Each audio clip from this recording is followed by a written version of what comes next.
तिलक से आप उसको बजा दो भाई, सबसे ज़्यादा ठीक है। माता जी दवा दो थोड़ा सा, ठीक है।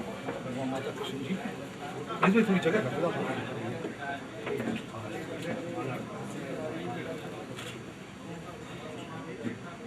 मां कर्मा देवी के चित्र पर अपने श्रद्धा सुमन अर्पित करती बहुजन समाज पार्टी की लोकसभा प्रत्याशी अनुराधा शर्मा जी और माननीय पूर्व विधायक कैलाश साहू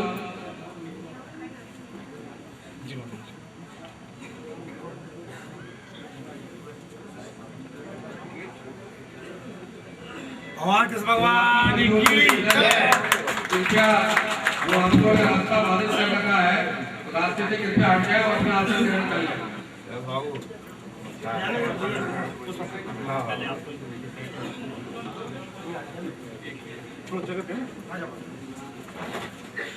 सुजाती बंधुओं से निवेदन है, कृपया जो गैलरी बनी हुई है गैलरी में आकर खड़े हो जाए। थोड़ा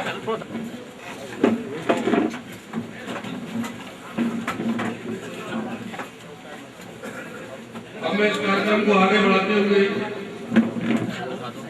आनंद साहू जो नगर निगम के सभासद हैं उनसे निवेदन करूंगा कि आज के इसमें आनंद साहू जी हमारी चीफ गेस्ट और कैलाश साहू जी को माल्यार्पण कर उनका हार्दिक स्वागत करें। आपके बीच में सुजाती बंधु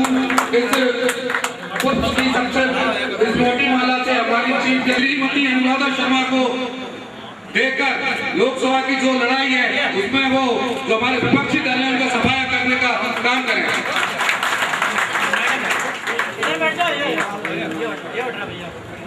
बहुजन समाज पार्टी के फाउंडर मेंबर जिन्होंने कांशीराम साहब के साथ कंधे से कंधा मिलाकर काम किया, ऐसी शख्सियत जो हमारे बीच में मौजूद है, मैं जीती साहू महते जी से निवेदन करूंगा कि बहुजन समाज पार्टी के फाउंडर मेंबर जिन्होंने मानवत किया है आज वो हमारे बीच में उपस्थित है।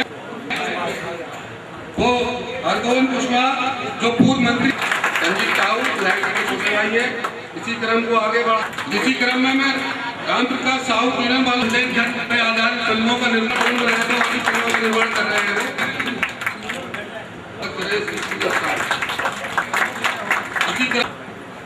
इसी क्रम को विजय साहू मंडल जोन कोऑर्डिनेटर राम बाबू चिरजैया जी, बहुजन समाज पार्टी के जिला उपाध्यक्ष अनिल पांडे जोन कोऑर्डिनेटर हैं, तस्वीर फरमा है, गौरव साहू उनका हार्दिक स्वागत करें।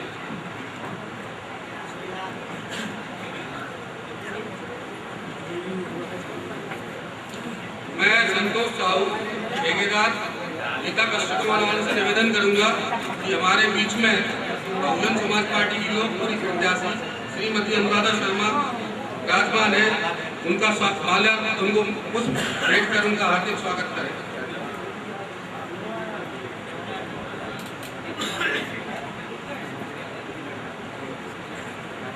हमारे बीच में विजय साहू जो उपाध्यक्ष पद के प्रत्याशी है बुंदेलखंड महाविद्यालय से, वो आए और हमारे स्नातक क्षेत्र के प्रत्याशी झांसी इलाहाबाद से श्री बाबूलाल तिवारी जी का स्वागत करें।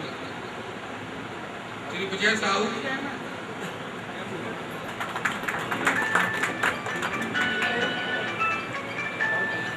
नहीं, हमें परिवार माला में नहीं। हमारे बीच में जिला साहू समाज के महामंत्री ठेकेदार महामंत्री जिला साहू समाज झांसी।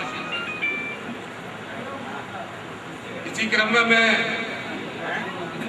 निवेदन करूंगा विजय साहू आड़तिया जी से निवेदन करूंगा कि वो आए और पूर्व विधायक और इस कार्यक्रम के संयोजक कैलाश साहू जी का माल्यार्पण कर उनका स्वागत करें। श्री विजय साहू, मैं हमारे बीच में जिला साहू समाज महिला उनका हार्दिक स्वागत करें श्री ममता लश्करी, अध्यक्ष जिला साहू समाज महिला मोर्चा।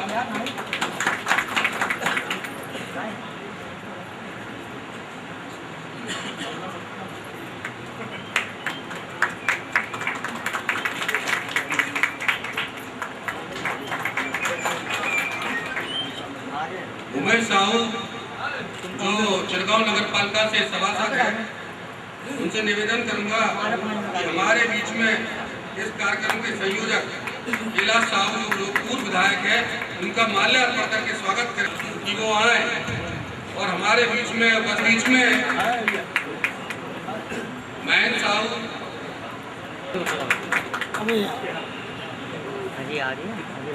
अब मैं श्रीमती संगीता साहू नहीं बस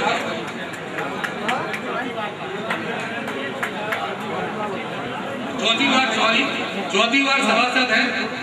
उसमें पूरा वो स्कैन कराने का कॉपी नहीं हुई है। नेता बहुजन समाज पार्टी झांसी।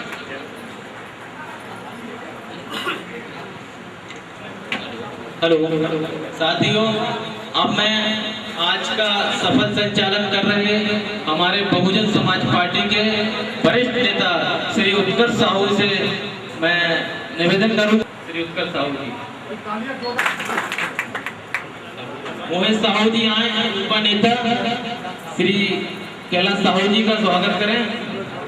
इसके बाद अमर साहू जी आए हैं, श्री कैलाश साहू जी का स्वागत करें। हमारे बीच में लंबे वर्षों से चला रहे हैं और जो कबीर के क्षेत्र में, कविता के क्षेत्र में कक्का के नाम से प्रसिद्ध है, मैं नाथूराम कि वो आए और मंच पर अपना स्थान ग्रहण करें।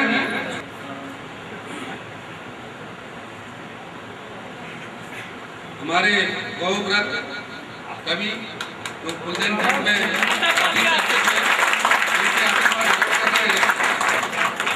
कैलाश साहू जी,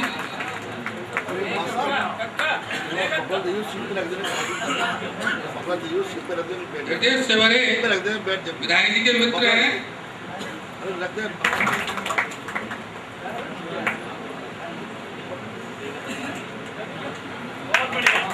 अरुण साहू कार्यक्रम के संयोजक कैलाश साहू जी का स्वागत करेंगे। श्री अरुण साहू,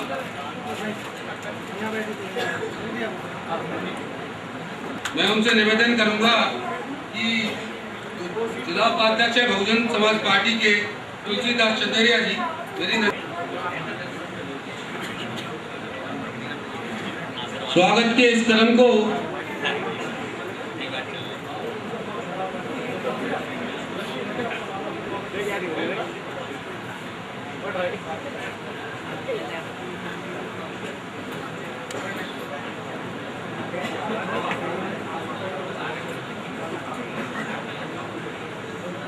मैं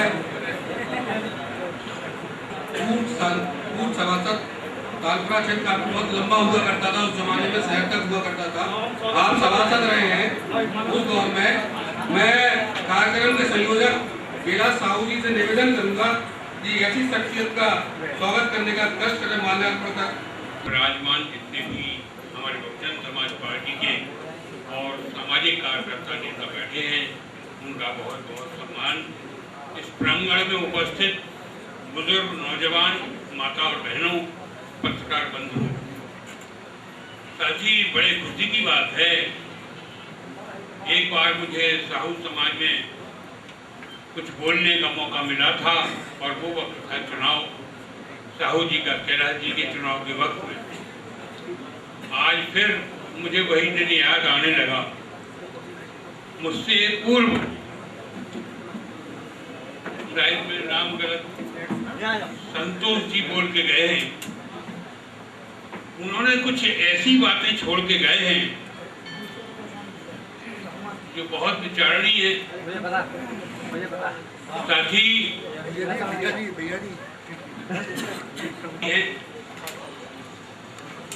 अगर मैं आपके व्यापार से वो बात शुरू करूं तो आपकी समझ में बड़ी जल्दी आ जाएगा। वाली भाई ध्यान दें, इस देश में 5 महान शक्तियां हैं, सबसे बड़ी शक्तियां हैं 5। अब 5 में सबसे पहली कौन सी है? वो है पॉलिटिकल पावर, इसको कहते हैं राजनीतिक शक्ति, पॉलिटिकल पावर।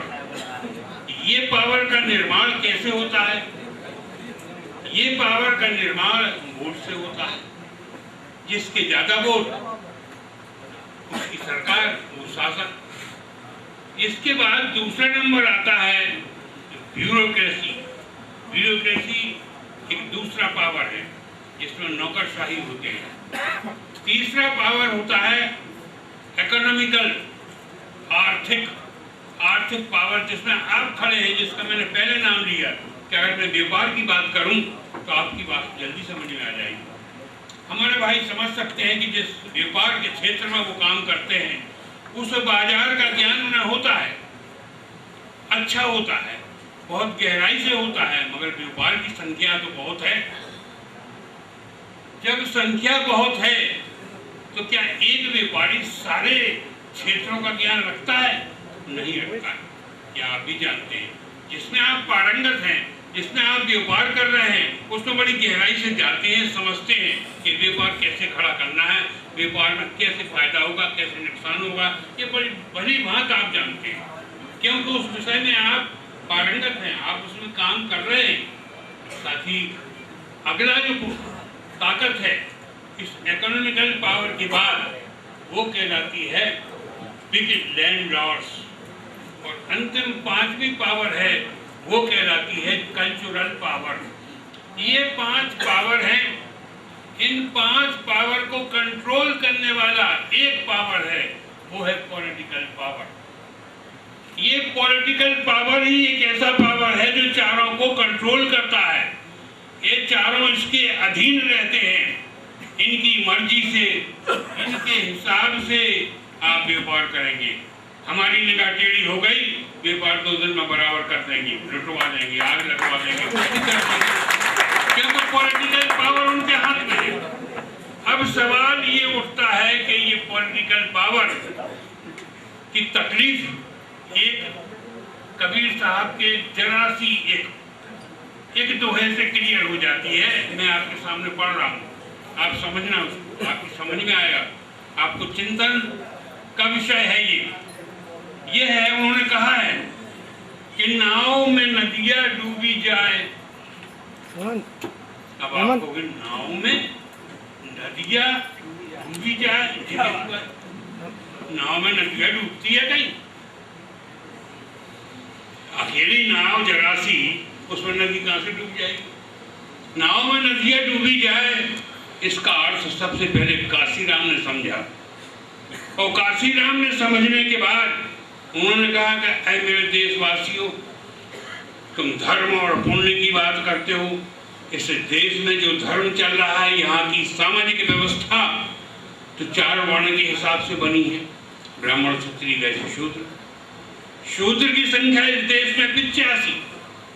शेष, जिसका हमारे भाई पूर्व वक्ता नाम ले रहे थे, वो मात्र 15%। तो जरा से लोग बड़े लोगों पर शासन कैसे कर सकते हैं भाई? और जबकि हम ये बात कह रहे हैं कि पॉलिटिकल पावर जो बनता है वो वोट से बनता है, और वोट जब हमारे ज्यादा हैं तो फिर तुम कुर्सी पर कैसे बैठे? ये प्रश्न तुम्हें सोचना चाहिए। ये प्रश्न अगर आप नहीं सोचोगे कि हमारा वोट सबसे ज्यादा, और भैया जिनके 3 आदमी 97 के ऊपर रूल कैसे कर, और ये बात कही कि नहीं, उनका जन्म कब हुआ था? 1827 से 1848 में वो चले गए।